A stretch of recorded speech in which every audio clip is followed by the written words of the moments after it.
नमस्कार, मी कृषिकन्या श्रद्धा ढवण-ढोरमले। मी गेली 10 ते 12 वर्षांपासून दूध व्यवसायामध्ये काम करते। तर दूध व्यवसायामध्ये काम करत असताना म्हणजे मी सुरुवात केली एका लिंबाच्या झाडाखालून 2 म्हशींपासून।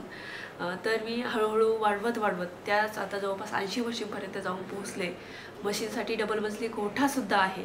त्यासोबतच जे गोठ्यातून शेण बाहेर पडतं त्या शेणापासून गांडूळ खत, जीवाणूजैविक खत आणि शेणाची पावडर असे प्रोडक्ट्स बनवते। नुकतीच दुधाच्या बाय प्रोडक्ट्समध्ये सुद्धा काम करते आणि बायोगॅसचा प्रकल्पसुद्धा उभा केलेला आहे।